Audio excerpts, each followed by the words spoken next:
Welcome. Today we're reading the chapter Victory and Defeat of the novel The Gods of Mars. Now, sit tight and let's get into it. John Carter, she sobbed, with her dear head upon my shoulder. Even now I can scarce believe the witness of my own eyes. When the girl, Thuvia, told me that you had returned to Barsoom, I listened, but I could not understand, for it seemed that such happiness would be impossible for one who had suffered so in silent loneliness for all these long years. At last, when I realized that it was truth, and then came to know the awful place in which I was held prisoner, I learned to doubt that even you could reach me here. As the days passed, and moon after moon went by without bringing even the faintest rumor of you, I resigned myself to my fate. And now that you have come, scarce can I believe it. For an hour I have heard the sounds of conflict within the palace. I knew not what they meant, but I have hoped against hope that it might be the men of Helium headed by my prince. And tell me, what of Thoris, our son? He was with me less than an hour since, Dejah Thoris, I replied. It must have been he whose men you have heard battling within the precincts of the temple. Where is Isis? I asked suddenly. Dejah Thoris shrugged her shoulders. She sent me under guard to this room just before the fighting began within the temple halls. She said that she would send for me later. She seemed very angry and somewhat fearful. Never have I seen her act in so uncertain and almost terrified a manner. Now I know that it must have been because she had learned that John Carter, Prince of Helium, was approaching to demand an accounting of her for the imprisonment of his princess. The sounds of conflict, the clash of arms, the shouting and the hurrying of many feet came to us from various parts of the temple. I knew that I was needed there, but I dared not leave Dejah Thoris, nor dared I take her with me into the turmoil and danger of battle. At last I bethought me of the pits from which I had just emerged. Why not secrete her there until I could return and fetch her away in safety and forever from this awful place? I explained my plan to her. For a moment she clung more closely to me. I cannot bear to be parted from you now, even for a moment, John Carter, she said. I shudder at the thought of being alone again where that terrible creature might discover me. You do not know her. None can imagine her ferocious cruelty who has not witnessed her daily acts for over half a year. It has taken me nearly all this time to realize even the things that I have seen with my own eyes. I shall not leave you, then, my princess, I replied. She was silent for a moment, then she drew my face to hers and kissed me. Go, John Carter, she said. Our son is there, and the soldiers of Helium, fighting for the Princess of Helium. Where they are you should be. I must not think of myself now, but of them and of my husband's duty. I may not stand in the way of that. Hide me in the pits, and go. I led her to the door through which I had entered the chamber from below. There I pressed her dear form to me, and then, though it tore my heart to do it, and filled me only with the blackest shadows of terrible foreboding, I guided her across the threshold, kissed her once again, and closed the door upon her. Without hesitating longer, I hurried from the chamber in the direction of the greatest tumult. Scarce half a dozen chambers had I traversed before I came upon the theatre of a fierce struggle. The blacks were massed at the entrance to a great chamber where they were attempting to block the further progress of a body of red men toward the inner sacred precincts of the temple. Coming from within as I did, I found myself behind the blacks, and, without waiting to even calculate their numbers or the foolhardiness of my venture, I charged swiftly across the chamber and fell upon them from the rear with my keen long sword. As I struck the first blow I cried aloud, "For Helium!" And then I rained cut after cut upon the surprised warriors, while the Reds without took heart at the sound of my voice, and with shouts of, "John Carter! John Carter!" redoubled their efforts so effectually that before the blacks could recover from their temporary demoralization their ranks were broken and the red men had burst into the chamber. The fight within that room, had it had but a competent chronicler, would go down in the annals of Barsoom as a historic memorial to the grim ferocity of her warlike people. 500 men fought there that day, the black men against the red. No man asked quarter or gave it. As though by common assent they fought, as though to determine once and for all their right to live, in accordance with the law of the survival of the fittest.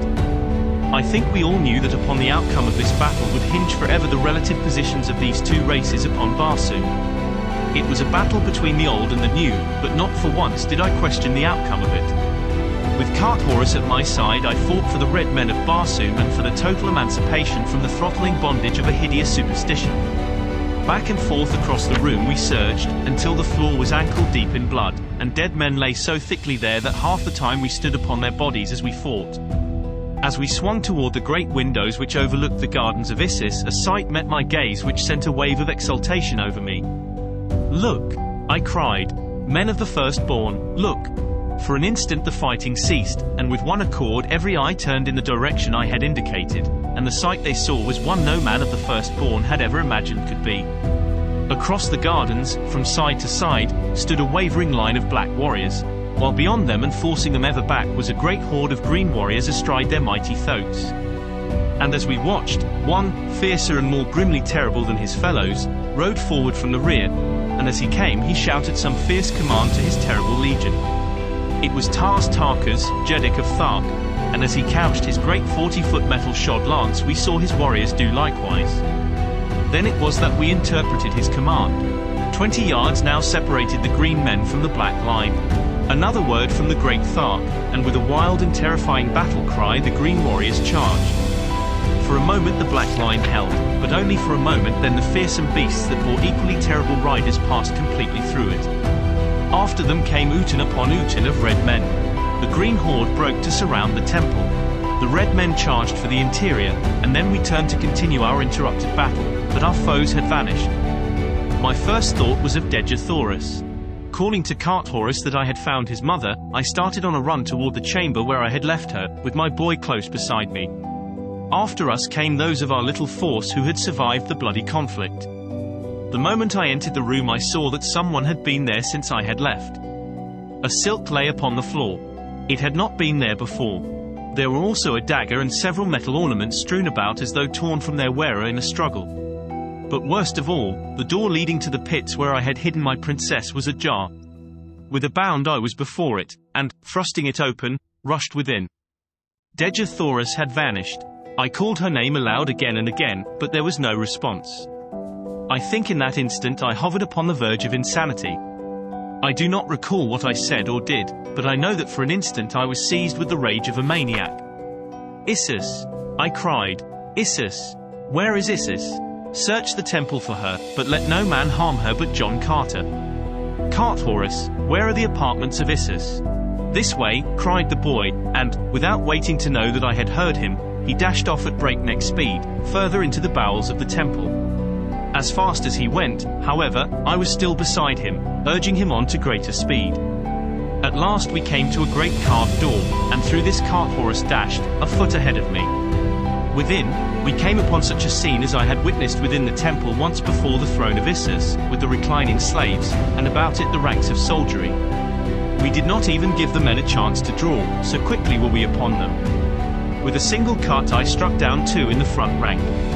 And then by the mere weight and momentum of my body, I rushed completely through the 2 remaining ranks and sprang upon the dais beside the carved Serapis throne. The repulsive creature, squatting there in terror, attempted to escape me and leap into a trap behind her. But this time I was not to be outwitted by any such petty subterfuge. Before she had half arisen I had grasped her by the arm, and then, as I saw the guard starting to make a concerted rush upon me from all sides, I whipped out my dagger and, holding it close to that vile breast, ordered them to halt. "Back!" I cried to them. "Back! The first black foot that is planted upon this platform sends my dagger into Issue's heart." For an instant they hesitated. Then an officer ordered them back, while from the outer corridor there swept into the throne room at the heels of my little party of survivors a full 1,000 red men under Cantos Can, Vastus, and Exodar. "Where is Dejah Thoris?" I cried to the thing within my hands. For a moment her eyes roved wildly about the scene beneath her. I think that it took a moment for the true condition to make any impression upon her. She could not at first realize that the temple had fallen before the assault of men of the outer world. When she did, there must have come, too, a terrible realization of what it meant to her, the loss of power, humiliation, the exposure of the fraud and imposture which she had for so long played upon her own people. There was just one thing needed to complete the reality of the picture she was seeing, and that was added by the highest noble of her realm, the high priest of her religion, the prime minister of her government. "Isis, goddess of death, and of life eternal," he cried, "arise in the might of thy righteous wrath, and with one single wave of thy omnipotent hand strike dead thy blasphemers. Let not one escape. Isis, thy people depend upon thee. daughter of the lesser moon, thou only art all-powerful. Thou only canst save thy people. I am done. We await thy will. Strike. And then it was that she went mad. A screaming, gibbering maniac wreathed in my grasp. It bit and clawed and scratched in impotent fury. And then it laughed a weird and terrible laughter that froze the blood. The slave girls upon the dais shrieked and cowered away. And the thing jumped at them and gnashed its teeth and then spat upon them from frothing lips. God, but it was a horrid sight. Finally, I shook the thing, hoping to recall it for a moment to rationality. Where is Dejah Thoris? I cried again. The awful creature in my grasp mumbled inarticulately for a moment, then a sudden gleam of cunning shot into those hideous, close-set eyes. Dejah Thoris? Dejah Thoris? And then that shrill, unearthly laugh pierced our ears once more. Yes, Dejah Thoris I know. And Thuvia, and Fedor, daughter of Matai Shang. They each love John Carter. But it is droll. Together for a year they will meditate within the Temple of the Sun, but ere the year is quite gone there will be no more food for them. Ho-oh, what divine entertainment, and she licked the froth from her cruel lips. There will be no more food except each other. The horror of the suggestion nearly paralyzed me. To this awful fate the creature within my power had condemned my princess. I trembled in the ferocity of my rage. As a terrier shakes a rat, I shook Isis, goddess of life eternal. Countermand your orders, I cried. Recall the condemned. Haste, or you die. It is too late. And then she commenced her gibbering and shrieking again. Almost of its own volition, my dagger flew up above that putrid heart. But something stayed my hand, and I am now glad that it did. It were a terrible thing to have struck down a woman with one's own hand. But a fitter fate occurred to me for this false deity. Firstborn, I cried, turning to those who stood within the chamber, you have seen today the impotency of Isis, the gods are impotent. Isis is no god. She is a cruel and wicked old woman, who has deceived and played upon you for ages. Take her. John Carter, Prince of Helium, would not contaminate his hand with her blood, and with that I pushed the raving beast, whom a short half-hour before a whole world had worshipped as divine, from the platform of her throne into the waiting clutches of her betrayed and vengeful people. Spying Exodar among the officers of the Red Men, I called him to lead me quickly to the Temple of the Sun, and, without waiting to learn what fate the firstborn would wreak upon the goddess, I rushed from the chamber with Exodar, Carthoris, Horvastus, Cantos Can, and a score of other red nobles. The black led us rapidly through the inner chambers of the temple, until we stood within the central court, a great circular space paved with a transparent marble of exquisite whiteness. Before us rose a golden temple wrought in the most wondrous and fanciful designs, inlaid with diamond, ruby, sapphire, turquoise, emerald, and the 1,000 nameless gems of Mars, which far transcend in loveliness and purity of ray the most priceless stones of earth. This way, cried Exodar, leading us toward the entrance to a tunnel which opened in the courtyard beside the temple. Just as we were on the point of descending, we heard a deep-toned roar burst from the temple of Isis, which we had but just quitted, and then a red man, Jor Cantos, Padwar of the 5th Utan, broke from a nearby gate, crying to us to return. The blacks have fired the temple, he cried. In 1,000 places it is burning now. Haste to the outer gardens, or you are lost. As he spoke, we saw smoke pouring from a dozen windows looking out upon the courtyard of the Temple of the Sun, and far above the highest minaret of Isis hung an ever-growing pall of smoke. Go back, I cried to those who had accompanied me. The way, Exodar, point the way and leave me. I shall reach my princess yet. Follow me, John Carter, replied Exodar, and without waiting for my reply he dashed down into the tunnel at our feet. At his heels I ran down through a half-dozen tiers of galleries, until at last he led me along a level floor at the end of which I discerned a lighted chamber. Massive bars blocked our further progress, but beyond I saw her, my incomparable princess, and with her were Thuvia and Fedor. When she saw me she rushed toward the bars that separated us. Already the chamber had turned upon its slow way so far that but a portion of the opening in the temple wall was opposite the barred end of the corridor. Slowly the interval was closing. In a short time there would be but a tiny crack, and then even that would be closed. And for a long Barsoomian year the chamber would slowly revolve until once more for a brief day the aperture in its wall would pass the corridor's end. But in the meantime what horrible things would go on within that chamber? Exodar, I cried. Can no power stop this awful revolving thing? Is there none who holds the secret of these terrible bars? None, I fear, whom we could fetch in time, though I shall go and make the attempt. Wait for me here. After he had left, I stood and talked with Dejah Thoris, and she stretched her dear hand through those cruel bars that I might hold it until the last moment. Thuvia and Fedor came close also, but when Thuvia saw that we would be alone, she withdrew to the further side of the chamber.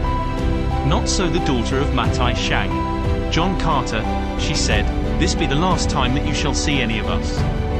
Tell me that you love me, that I may die happy. I love only the Princess of Helium, I replied quietly. I am sorry, Fedor, but it is as I have told you from the beginning. She bit her lip and turned away, but not before I saw the black and ugly scowl she turned upon Dejah Thoris. Thereafter she stood a little way apart, but not so far as I should have desired, for I had many little confidences to impart to my long-lost love. For a few minutes we stood thus talking in low tones. Ever smaller and smaller grew the opening. In a short time now it would be too small even to permit the slender form of my princess to pass. Oh, why did not Exeter haste? Above we could hear the faint echoes of a great tumult. It was the multitude of black and red and green men fighting their way through the fire from the burning temple of Isis. A draught from above brought the fumes of smoke to our nostrils. As we stood waiting for Exeter, the smoke became thicker and thicker. Presently we heard shouting at the far end of the corridor, and hurrying feet.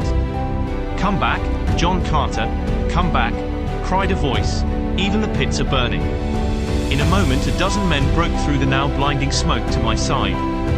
There was Carthoris, and Cantos Can, and Horvastus, and Exeter, with a few more who had followed me to the temple court. There is no hope, John Carter, cried Exeter. The keeper of the keys is dead and his keys are not upon his carcass. Our only hope is to quench this conflagration and trust to fate that a year will find your princess alive and well. I have brought sufficient food to last them. When this crack closes, no smoke can reach them, and if we hasten to extinguish the flames, I believe they will be safe. Go, then, yourself and take these others with you, I replied. I shall remain here beside my princess until a merciful death releases me from my anguish. I care not to live. As I spoke, Exeter had been tossing a great number of tiny cans within the prison cell. The remaining crack was not over an inch in width a moment later. Dejah Thoris stood as close to it as she could, whispering words of hope and courage to me, and urging me to save myself. Suddenly beyond her I saw the beautiful face of Fedor contorted into an expression of malign hatred. As my eyes met hers she spoke. Think not, John Carter, that you may so lightly cast aside the love of Fedor, daughter of Matai Shang. Nor ever hope to hold thy Dejah Thoris in thy arms again. Wait you the long, long year, but know that when the waiting is over it shall be Fedor's arms which shall welcome you, not those of the Princess of Helium. Behold, she dies. And as she finished speaking I saw her raise a dagger on high, and then I saw another figure. It was Thuvia's. As the dagger fell toward the unprotected breast of my love, Thuvia was almost between them. A blinding gust of smoke blotted out the tragedy within that fearsome cell. A shriek rang out, a single shriek, as the dagger fell. The smoke cleared away, but we stood gazing upon a blank wall. The last crevice had closed, and for a long year that hideous chamber would retain its secret from the eyes of men. They urged me to leave. In a moment it will be too late, cried Exeter. There is, in fact, but a bare chance that we can come through to the outer garden alive even now. I have ordered the pump started, and in 5 minutes the pits will be flooded. If we would not drown like rats in a trap, we must hasten above and make a dash for safety through the burning temple. Go, I urged them. Let me die here beside my princess. There is no hope or happiness elsewhere for me. When they carry her dear body from that terrible place a year hence, let them find the body of her lord awaiting her.